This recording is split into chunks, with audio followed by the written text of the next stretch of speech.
BootCamp.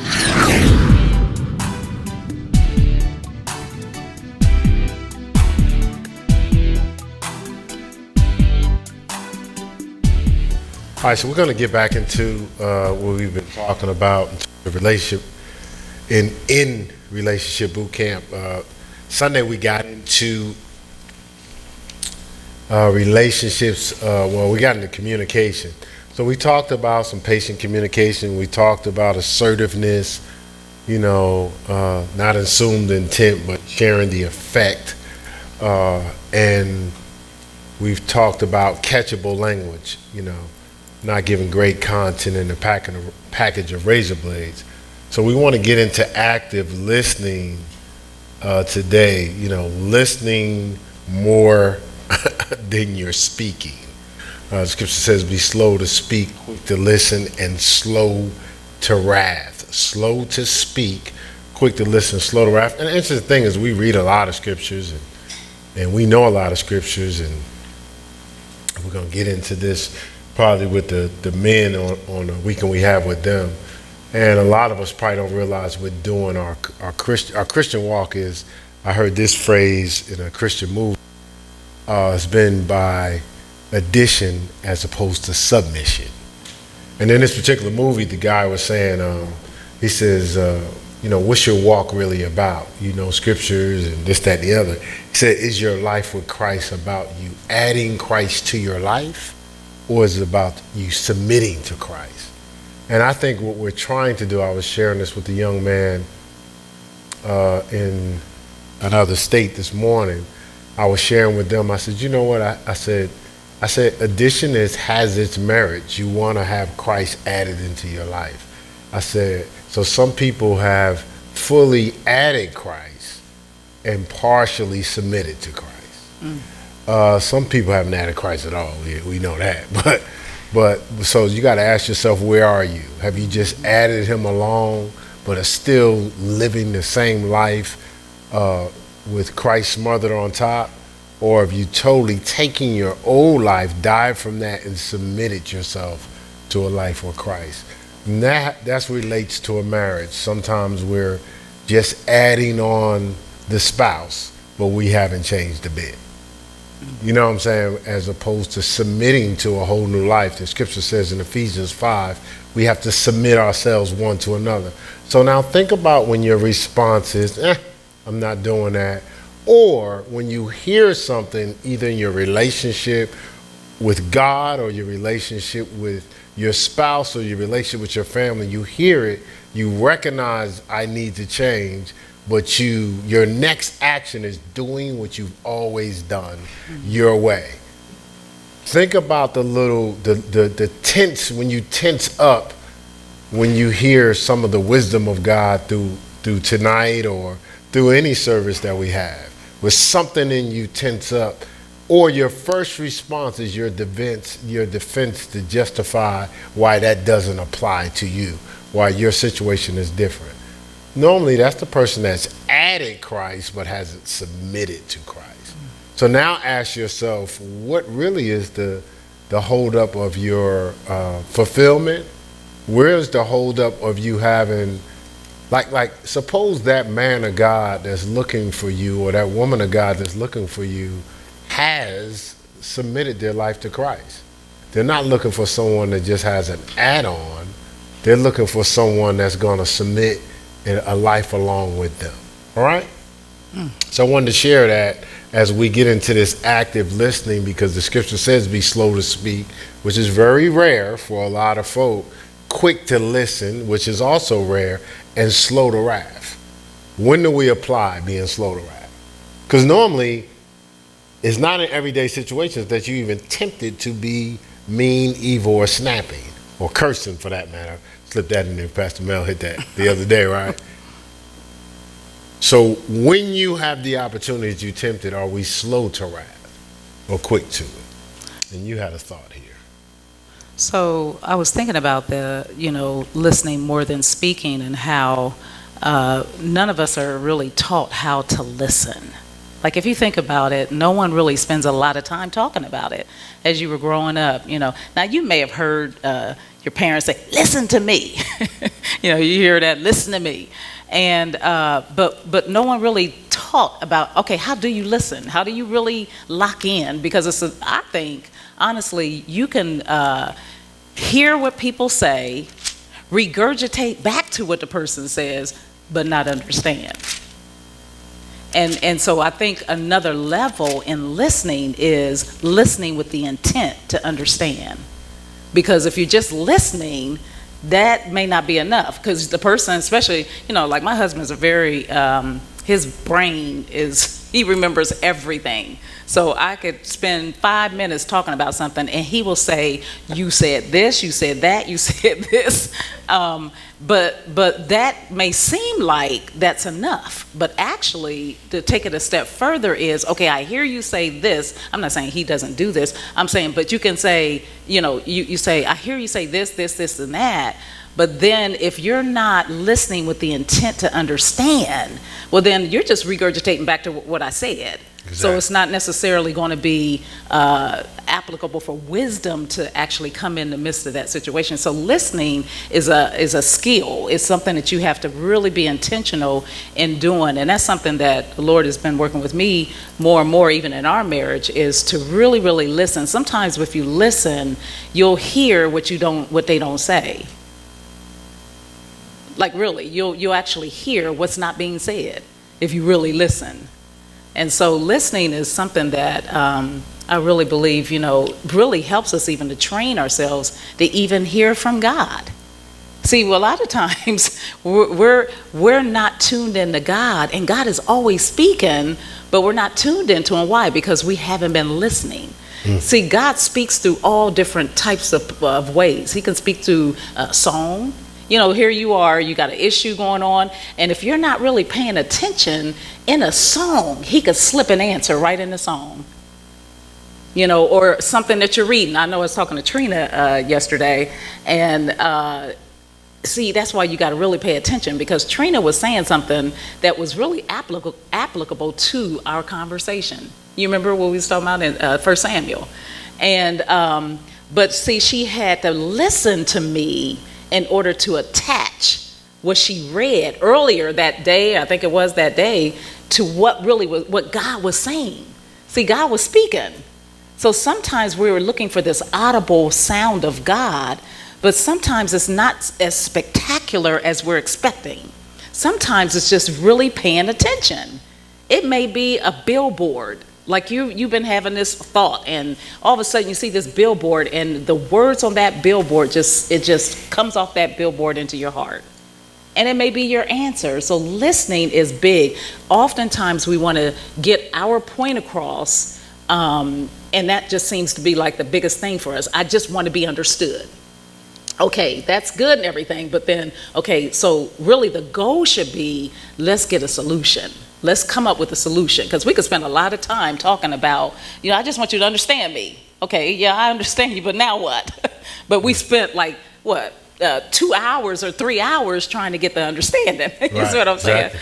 So I know it probably sounds kind of confusing what I'm saying here, but I'm just saying. Yeah, I'm just saying we gotta really listen with the intent to hear. And I'm telling you, if we train ourselves to hear in the natural with each other, it's easier to hear God. It actually becomes easier to hear God, because you're paying attention to what you're being exposed to. We're being exposed to God all throughout the day. We're hearing Him all throughout the day, if you have ears to hear what the Spirit of the Lord is saying. But if you're casual and you go through your day and you're not even looking for God to speak, sometimes it's an expectation too that you have to. You wake up every day, God, I'm excited to hear your voice. I'm excited to hear what you have to say about every situation I'm dealing with in my life. I'm excited, I'm expecting, and then when you see something that collates with what it is that you're believing for, don't ignore it. Because sometimes we say, oh, that wasn't God. That can't be God. That was just a coincidence. You know what I'm saying? It's not a coincidence. God has so many ways that he speaks to us, and so we can't limit God in the way that he does it. He'll speak to you through your children. He'll speak through you through even shows that you may be watching. Because why is it that one thing highlights, it's like highlighted? You understand what I'm saying? So a lot of times what I'm saying is that is so important that we learn to listen. We got to train ourselves to listen. Yeah, everything she said is so powerful. She hit all the different levels of what you're about to hear. So how are you going to listen to the unseen God who you can't see, and you're not listening to people you can see? And so our training to hear God, because our whole lives change with hearing God. Listen, we're sitting here talking to you guys in Charlotte, North Carolina. You know, in my case, by way of 139 Goldsmith Avenue, or as somebody was posting different hospitals, Martland Hospital, you know, right off of Bergen Street in Newark, New Jersey. Now, in 1,000 years, that young man in Newark ain't coming to Charlotte. There's no reason to. There's no reason. Obviously, there wasn't no reason, because it took me 48 years to even visit Charlotte. Well, I'm sorry, 45 years to visit. And her by way of Columbus, Ohio. But you got to really hear God. Because, you know, people always ask, how do you deal with the uncertainty? Hey, you're listening to that still small voice. Now, the thing is, what are we doing to make sure we can accurately hear that voice? Are we taking in things? So this is the whole thing. You got to listen to what people are telling you. So people tell you, okay, I'm going to use this. Smoking weed ain't going to kill nobody. Yeah, but is it affecting your hearing? Is it affecting you hearing God? Drinking alcohol, man, people have been drinking for years. It's legal. Yeah, but is it legally allowing you to hear God, to see God? So now we're playing off of something different. If we're just playing off of entertainment or whether we're going to kill somebody, hey, the list is about this high of what you can and cannot do. But if we're playing off, I got to hear God because I got to lock in what I'm purposed to do. Now what we're doing? Man, you know, me doing, you know, watching a little video, I ain't hurt nobody. Who says?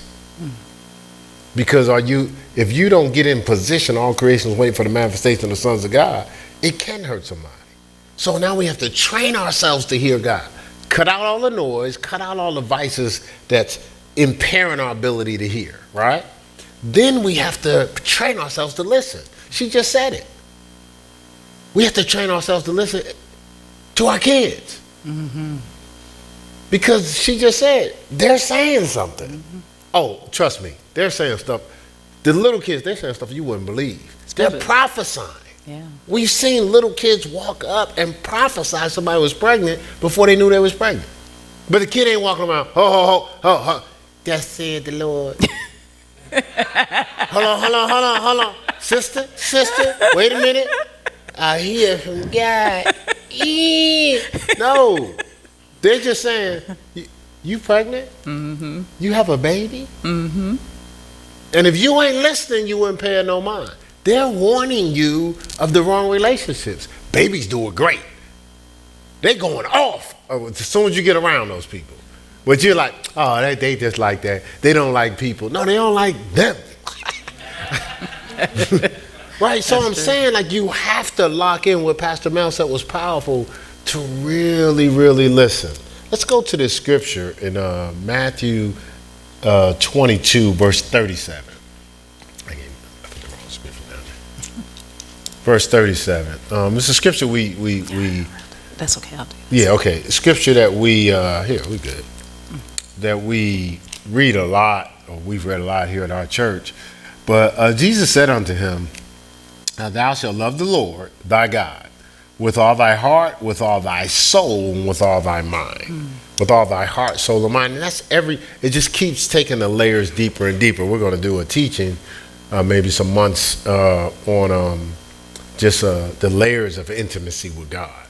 And so it's going deeper, just like in your relationship. So we met, and infatuation got us together, and we laughed and had fun and saw all the things was in common.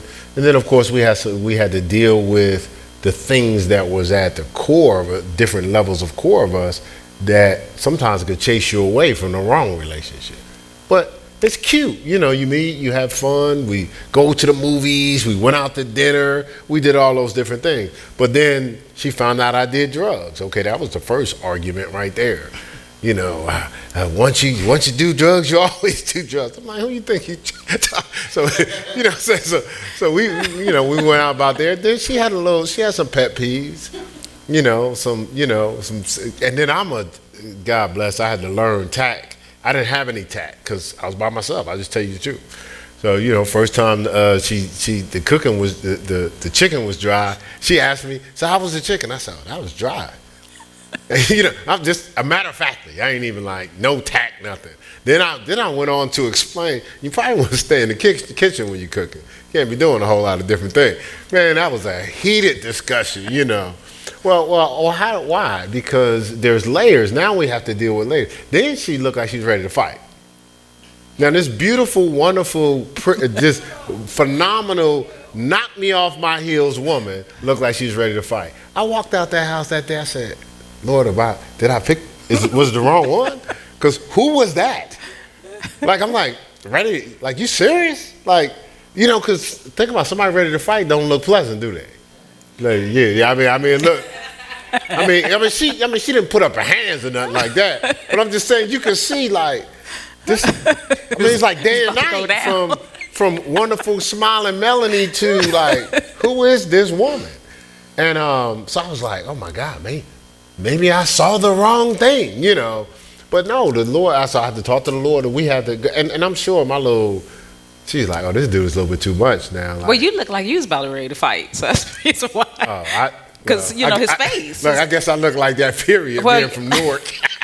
Like, after I showed up looking, well, I guess if I was serious. Can you imagine back then? So I got used to your face. No, I couldn't imagine because I can't see my face. Yeah. As far as I'm concerned, it didn't happen. So his face looked like he's about to go down. So I was like, okay. So you got to get through all those layers.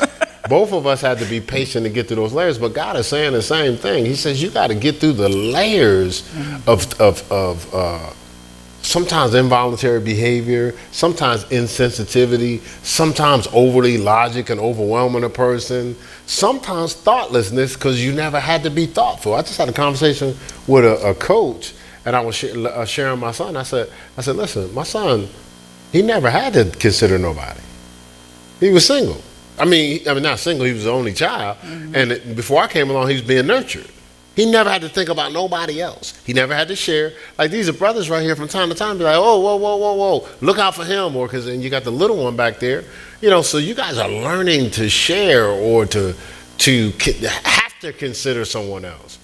My son didn't have to do that for a long time. So imagine him in a relationship.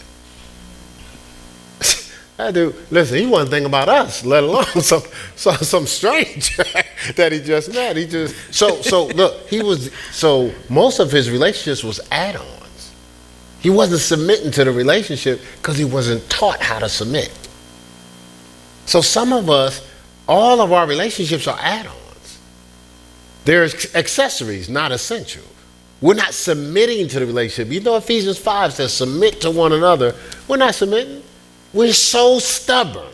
We ain't letting go of this is the way I want to do it. Look, your kids, why are you struggling with them?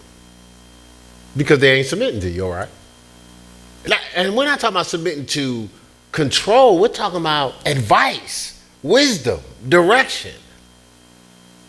So they've shifted from submitting to you being an add-on. I may consider what you're saying. Well, normally that shift with your children is taking place because you've shifted with God. You were submitting to God, and then you got to a point where God becomes an add-on. And that affects how you talk and communicate. It's not with all your heart, with all your soul, with all your mind. That's total submit. I'm committed. I'm all in. My wife is not an accessory. So I'm listening. I'm studying. I'm paying attention. I'm mindful. Man, listen, you can get duped if you don't really pay attention. So my wife got an offer. This is a great example. So she got an offer to minister overseas. So we get the information, and how we roll. I was like, Well, okay. I checked it out. I was Yeah. like, So how we roll. I read through it as much as I saw, and I said, all right. I said, well, we don't need to do nothing until we call and follow up, just to see, the legitimacy of it. And so the ministry was legit. We both saw the ministry was legit. And so but I researched. since it's a time change, 6 hours behind, we couldn't really call yesterday. So she made a couple calls there, but she did research. And then she just looked harder. I did that first before I. Oh, okay. Yeah. But she would call me today and she said, I don't know the timing of when she did it, but she called me today. She said, babe, this ain't legit. She says it ain't legit. It was different things you just had to see, even in the wording and the spelling. Yeah, it was certain things that stuck out to me that I was like, okay, see, that's why you got to pay attention. You really do. When I got it, well, actually, he saw it, she saw it, and then I saw it later. Yeah, I called her because Tanya sent us the. So I clicked on, what I did is I clicked on the website, and it was legitimate. But then what stuck out to me the most was the guy's name was Tim Chad. But when you get on the website, it said Tim Chaddick. So see, who leaves? That's just like me saying Melanie Brad. You see what I'm saying? And so that was the first thing that caught my eye. I was like, this is something's funny about that. So, but to your point, go ahead. What was well, see, that's paying attention. That was my whole point. Same thing in conversation. Arguments are because people aren't listening to the entire conversation, so they miss the word. A person can be in agreement with you. They can compliment you, and you defensive and get mad because you're so used to people putting you down. You're so used to people not just telling you the truth. You ain't listening because you haven't submitted to the conversation, right? So sometimes somebody's asking you questions. You going, okay, what you trying to bust me out? Are you listening? Because if you're listening, the person's trying to give you a voice. That's what we try to do in our conversations. They're tough conversations. We have tough conversations, but each one of us has a voice, and each one of us has a choice, and that's what conversation is. It's not a healthy conversation when everybody doesn't have a voice and a choice. And I don't care if it's children or anybody else. They have to. With my son, and we've had conversations. As he gets older, the conversations are tougher. So. If I believe my son is come at me the wrong way, I just start asking questions. So how did I handle this wrong? And how am I coming at you? And why do you think this is not appropriate? Like I've asked him. And but he's still on a roll. And then I say, okay, now walk me back through when what you're thinking I'm doing, I've ever done in your life. Because I have a consistent track record. I'm there for my son. And she's been a witness. He was like, well, actually, that's not how you roll. He was like, Dad, I was just being emotional. But without me going, you being emotional, you tripping, you gonna come at me like that after all I've done for you? Nah, I'm not rolling like that. Because I know if you're bothered with something I'm saying, you miss something. Because my whole life, besides my wife, my second best friend is my son. So I'm like, no. Something is you missed something in this conversation. Because I'm all about you. I'm never gonna do nothing to like abuse you or be thoughtless. My son is not an accessory. He's not an add-on. I'm submitted to serving my son. I'm submitted to serving my grandchildren. That's just how I roll. I'm submitted to serving y'all. So that's our point that we're trying to say. Like, do you care to listen? Mm-hmm. Because now you have to submit your ears to really pay attention. Mm-hmm. Or do you only care to save face? Or do you only care to make sure you look good, or you the man or you the woman? Do you really, like, you want to be a leader? Do you really want to be a leader? Because you would be listening. How do you jump out and do stuff without being led, being authorized, especially in the kingdom? You're not listening. You don't want to submit to a level of authority. You want to just do your own thing. And that's dangerous because lives are at stake. We're not pastoring because obviously we pioneer planted the church. But if you ever want, I'll show you the 100-page proposal that I submitted to my pastor. I was there for 18 years. 100% all in. I wasn't like, I was never, interview anybody that ever come to this church. You can ask me anything you want. You'll never hear, man, that dude was always talking about doing his own thing. Interview Ray. He was there. I wasn't no rogue agent just doing my own thing. And we actually got licensed to pastor. Only people ever got licensed in the entire church. So we didn't just, even though the pastor flipped, this is recorded, isn't it? Like, even though he went through some things, so maybe you can do the best you can with that, right? We never changed how we were going to flow. We never just like, we're just going to do whatever we want to do. And so I'm saying that to say, you guys are kids. You're in somebody's house and somebody's paying the bills and stuff like that. So you could do whatever you want to do in your own house. You can't do whatever you want to do and somebody else is footing the bill. That's like, hey, you pay for my convenience to do what I want to do. You ain't grown. If you thinking like that, when you grown, you're like, I'm covering this house and I should be able to do what I want to do. You ain't covering nothing. You're doing something at that person's convenience.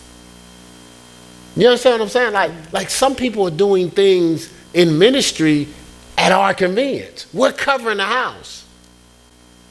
Like we'll tell you, we can't tell you. That wouldn't be nice. But I'll say it this way. There's people that took the covering for granted. I'm being nice. I'm being respectful too, to if you're watching this. They took the covering for granted, and the confidence they had because they felt a level of security, they didn't know it was because of the covering. So when they left out from under the covering, they're going, I don't understand why this is happening. Right. But they didn't realize it's because they were submitted to people that were submitted to God. You see what I'm saying? When they went out on their own, they weren't submitted to God at that level. So they didn't have the same level of covering. They lost the favor. They lost the anointing. They lost the prosperity. And it's like, well, just what happened? Because they took the covering for granted.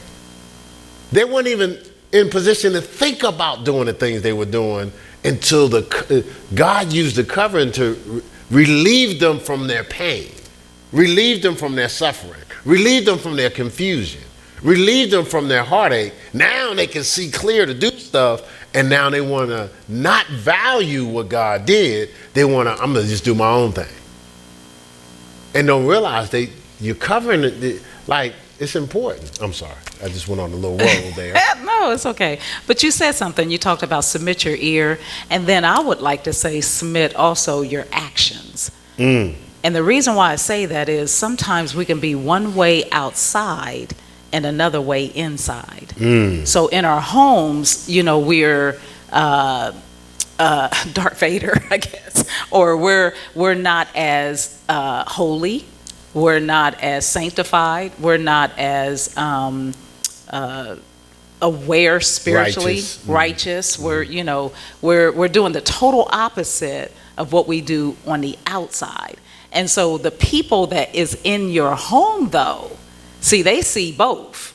They see mama or daddy one way at home, and then they see mama and daddy another way outside.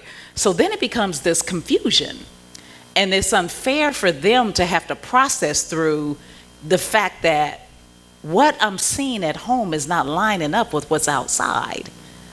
And that becomes really, you put your children in a very compromising situation now, because now it's almost like they're even living a lie. Like they're actually, maybe feeling uncomfortable when it looks like there's something going on outside that looks favorable, but on the inside, they know the whole truth. So that we have to watch that, because we think that the children or anybody around us, husband and wife, same way.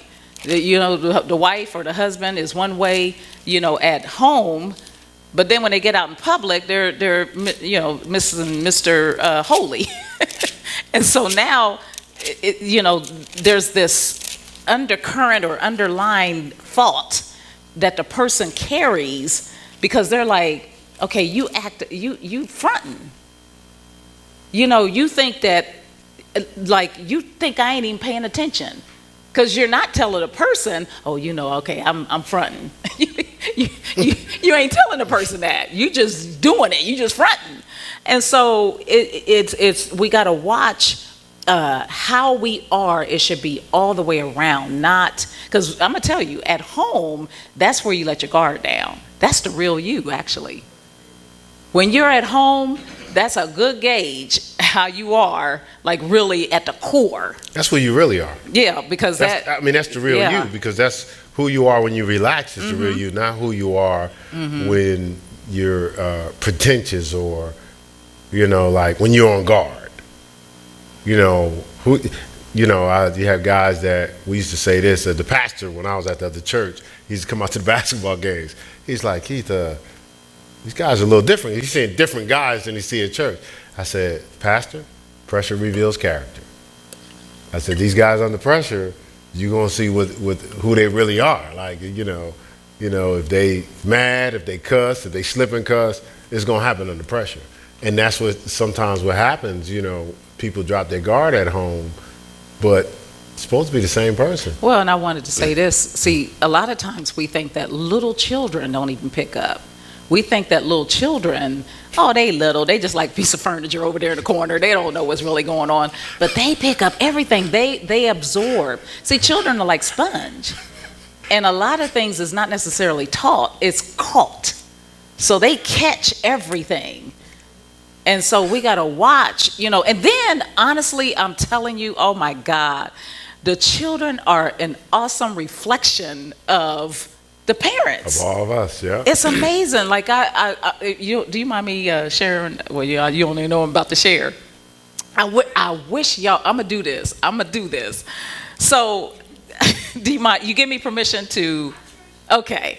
All right. So, I gotta put this together, y'all. I mean, because it really speaks to what it speaks to what I'm about to say. I have a picture of this young lady here. I have this picture, and in this picture, she is disappointed. She's angry, actually, in this picture, and she is pouting in this picture. Now, interesting enough, I've seen that before in her son. Seriously, if I put both of those pictures, I sure wish I had it right here. I'm telling you, it would have been, no, but. He said, we believe you. But I was saying to myself, oh my God. I mean, he had her demeanor. He had her look. I mean, he had her body language. It was amazing. And I said, that's where he got that from. He got it from her. Either he got it from her or she got it from him. And I don't think it was the opposite. That's good. But it was a good example, y'all, of how little he's how old is he? He's like 7 years old, y'all. So we know, he didn't get it. Well, he got it. He had to get it from you. Because the way, I'm telling you, it was amazing, y'all. We got to show that one day. Well, so interesting. Another example is, I won't say all the details, but we were having a rap session last week with the youth. And so they was breaking out, the boys was breaking out some different examples of what we was talking about. So they were trying to find the example, like the specific name. And this was This was detail. So Zarmaine was on his tablet. You know, he's always on his tablet, right? He's on his tablet. Now, he's not in our conversation. We went over there to eat pizza in the room next door. And sure enough, he broke down the particular person and everything, like almost like, it's funny when you see it. He's on his tablet, and he goes, I'm going to just pick a fictitious name. So let's say it was like, now who was that? Now, Mom, you know that's true. So let's say it was James Brown. I'm just throw out a name. He said, James Brown. So he's on his tablet. He's like, James Brown.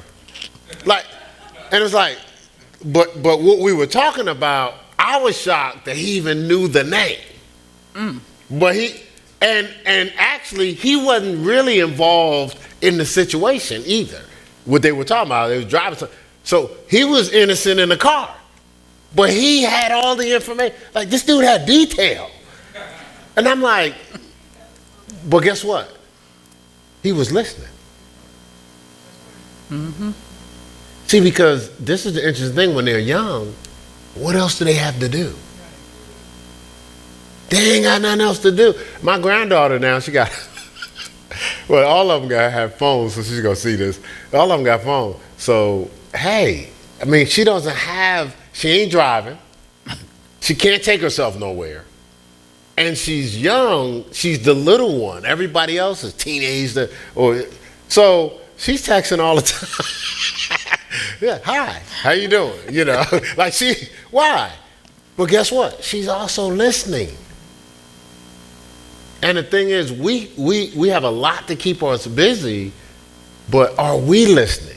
Are we even listening to ourselves? I want to say this. You know, as I was coming up, like, I knew I was going to end up being a woman. And so Okay. I would watch.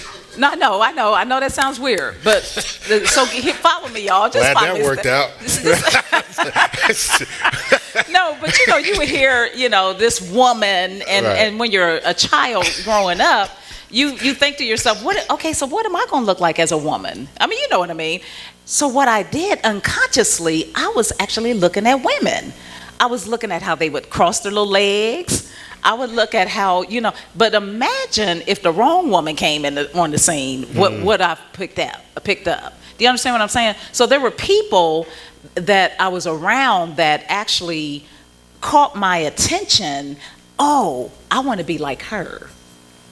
See, so even if you're not, I'm saying this to say, even if it's not your children watching you, there may be other children watching you. Like this one back here, little Ari. Ari is watching me, y'all. I'm telling you, she is like literally almost stalking me. I mean, seriously. And then she saw the day we got the same pants on. Did you check that out?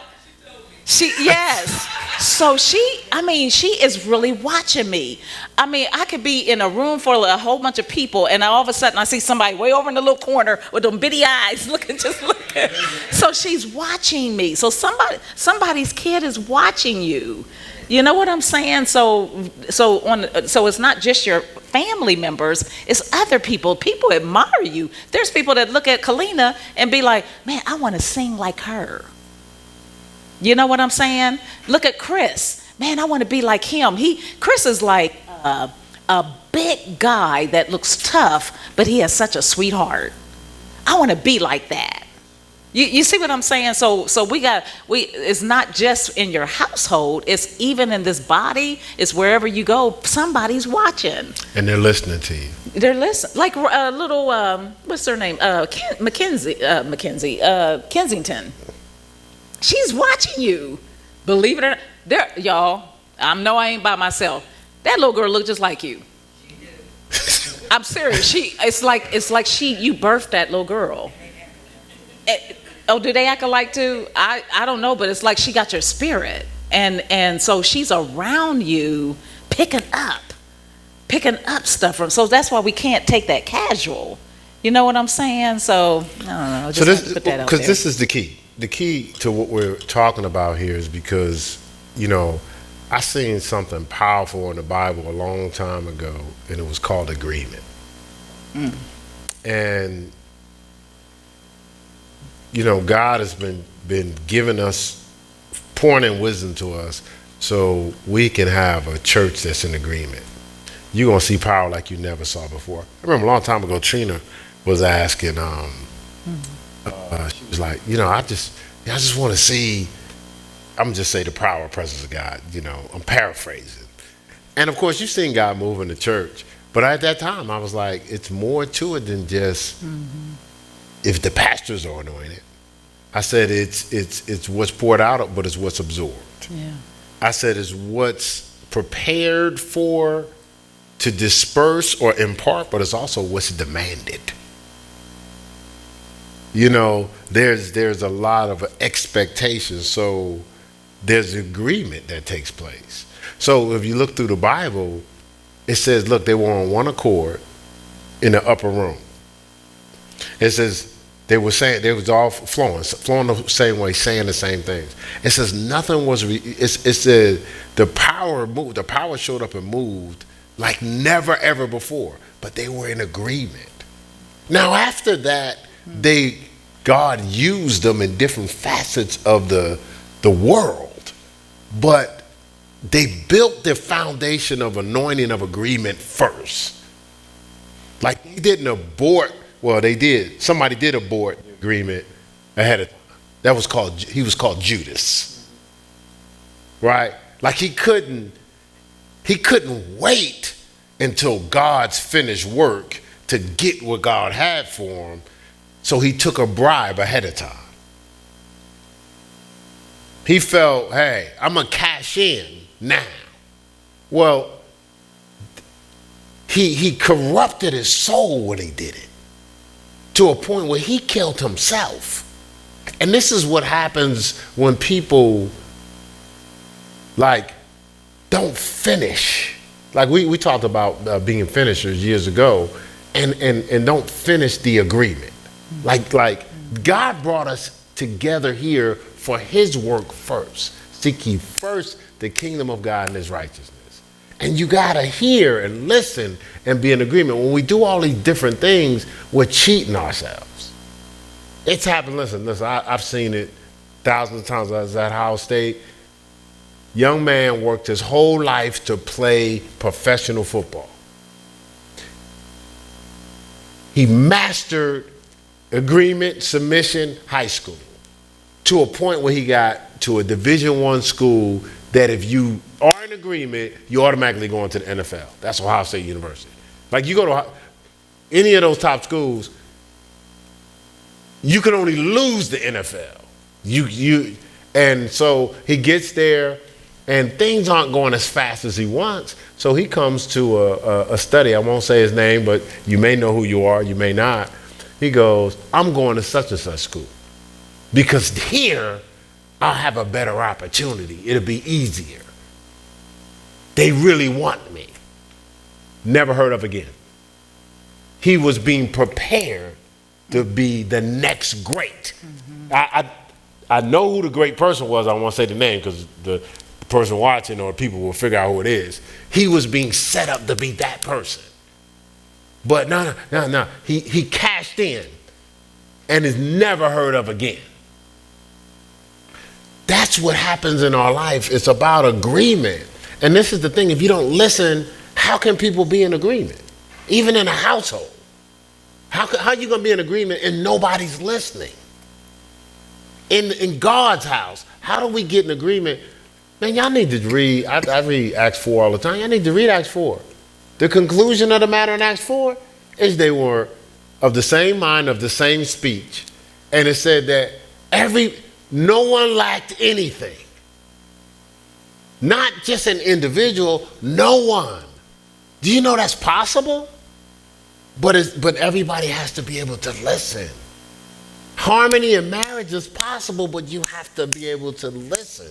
You have to be in agreement. You can't be in your feelings and hear.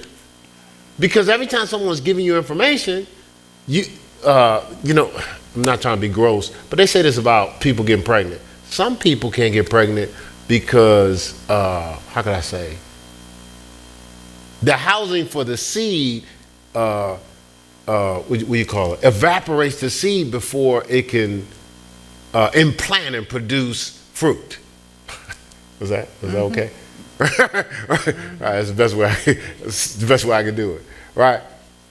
Somebody back there probably said the specific thing, but I'm just saying. But I was trying to be nice, I don't know who I was in here listening, but this is what I'm saying. Same thing in this house. This is a house that is supposed to be impregnated to produce greatness.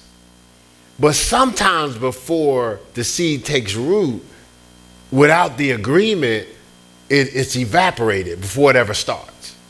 And some of us, because when God's trying to pour in the seeds of his word to produce a harvest in your life, it's evaporated in your hustle, it's evaporated in your head, you done talked yourself out of what God has done before he's ever done it. The worst case scenarios, the fears, the lust. See, I'm not saying those things to put nobody down. I'm saying we evaporate it before it ever even takes root. And so we really didn't hear God. And so we live this life where we don't experience God. Like the real God. Like not, this ain't, man, we just want people to see, man, God is phenomenally real. I'm not talking about religious where you have God by addition. I'm talking about submitting to the power of God where every aspect of your life, God shows up. Not you hyping him up. Because people do that. I listen. We got a lot of hypesters. I'm talking about you don't have to hype God. He's so real, everybody else sees it. God, not success, not temporary prosperity. I'm talking about God shows up. But you got to be listening. We got to hear. You have a thought there? I know I was going to give them Hebrews. Well, go ahead and give them Hebrews. All right, let's do Hebrews 5. I mean, is it going to another area? No, it's still in the same area. Okay. Let's do Hebrews 5 because it costs something to listen, right? Mm-hmm. So I'm going to give you Hebrews 5:2, King James, but then I'm going to give you the American Standard Version, which is going to speak to our point. But King James Version says, who can have compassion on the ignorant, right? And on them that are out of the way, not in agreement.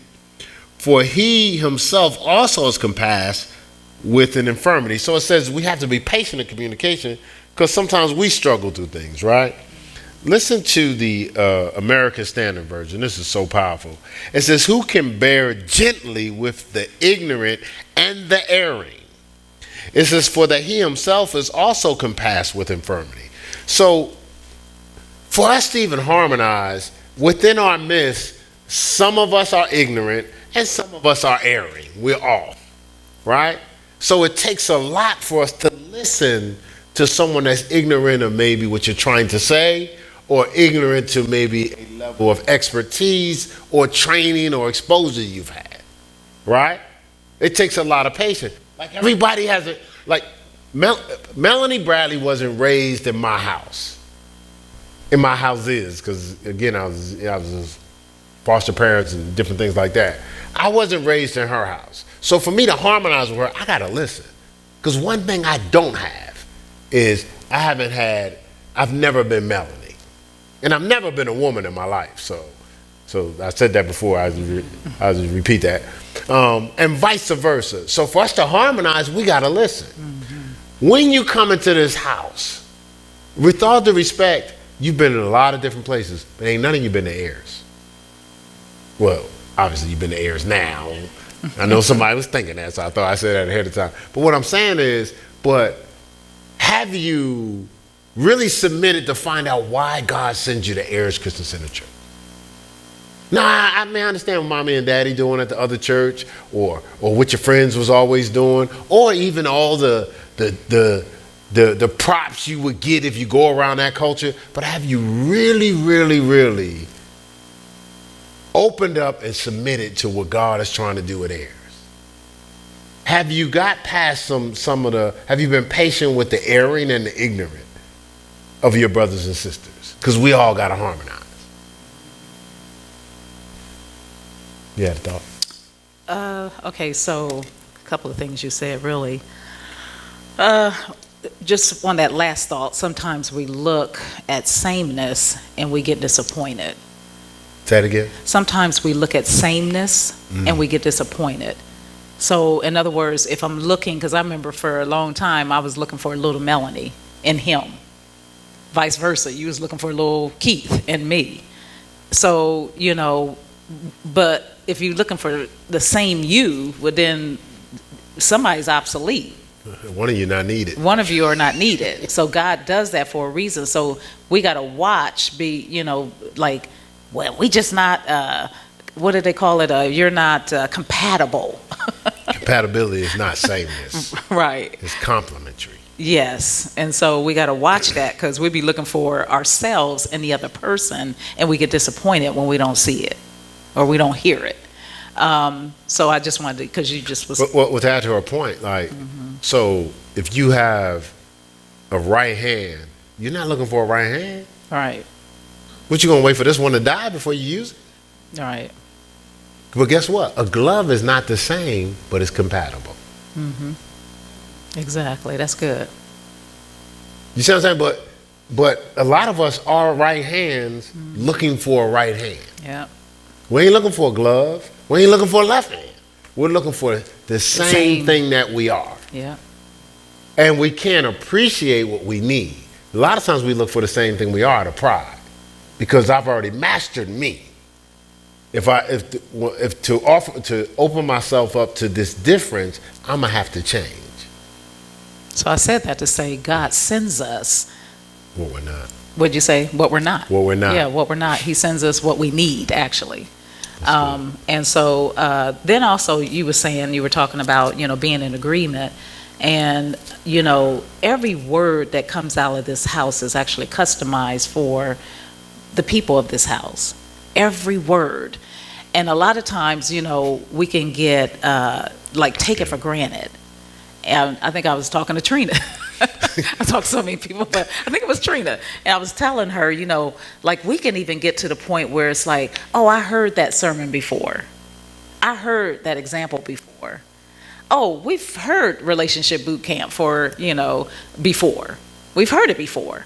And so you can almost tell yourself, I don't need to hear it again. But then the problem with that is, see, if what you heard caused you to change, that's one thing. But if what you heard kept you the same, that's another thing, and that's an you weren't really issue. Listening. You have to hear it again, and faith cometh by hearing, and hearing by the word of God. The more you hear, the more faith you have. So, we act like sometimes we've mastered what's been said. You heard the number two? You didn't hear number two? Yeah, I mean, for how old are you? Well, however old you are, that's how long you. Well, maybe we skip 2 or 3, right? So but ain't nobody going. I heard number 2 before. But something in us tells us that if we've heard it, more than 1 or 2 times, that's enough. It's enough when we start doing what we hear. And so, like you talked about being in agreement, that's what God is trying to do, is get us all in agreement. And so whatever it takes to get that, and you tell if we're in agreement based on what people are doing. Are they doing what's being said? Otherwise, we got to stay there until we get it. You know what I mean? It's like we can't pass high school, go to college if we still on a 6th grade level. And so that's what's happening. And some of us are at that 6th grade level, and God wants more of us. So he needs us to get in agreement. And every word that comes out of this house is customized for where we really are. And that's the thing, is where we really are. Some might say, well, I've arrived. Well, guess what? You got another opportunity, or an opportunity to now help somebody else arrive. See, it can't just be me and him trying to help people get there. We gotta teach it so that everybody else, it'd be like a fire that sets in this area, and then these people got it, but guess what? Now they're sharing it with other people, and now it becomes a domino effect, as opposed to, hey, me, my 4, no more. You know what I'm saying? That's the wrong attitude. God is trying to do something in a body. in a house. And what they say, no child left behind, it shouldn't be that way. Everybody should be on one accord, and that's what he's trying to get us to, one accord. If you really look at everything that's being taught in this house, it's like on purpose. It's like we'll talk about this, which leads to that, which leads to that, and then we might have to loop right back around because we still need to get that or whatever the case is. So it's not just, me, my form, and no more. It's like, okay, let me get what I can get, so now I can assist other people to get there too. Because we'll get there a lot quicker if everybody had that mindset. If everybody has the mindset like, okay, I'm in the same place like you, so you get it too. No, what if what's being taught, for whatever reason, you have a way of explaining it that it sticks to a person more than what's being said up here. You see what I'm saying? You have a way. God uses you. Case in point, Trina, I don't know why we just keep highlighting you today. Case in point, it was a situation where this individual was ministered to from probably a lot of people. It was a lot of people. And so the scripture talks about Apollo's waters, some plant, some waters, but God is the one that gives the increase. So people are toiling with this person. I mean, people are, just sharing with the person, trying to get the person to have another perspective. And Trina, God uses Trina. Trina probably shares almost the exact same thing that everybody else was sharing. But guess what? God used Trina for the increase to really come about. But it wasn't just Trina by herself, it was everybody else too. It just, for whatever reason, she heard everybody else, but by the time it got to Trina, she reeled her on in. That was the chaser. So that was a good example. Took it over the top. That's a good example how you can arrive, but you can assist in helping someone else arrive. And you see what I'm saying? So we all got to get there, but some will get there because they listen. Some will get there because someone else was able to share it. Some will get there just because they're just obedient. They're just they submit. They submit to authority. They have a fear and reverence, not for him or me, but God. Thanks for tuning in to today's broadcast. To view videos or make donations, feel free to access our website at www.heirscc.org. Remember, at Heirs, we believe we're just what you prayed for.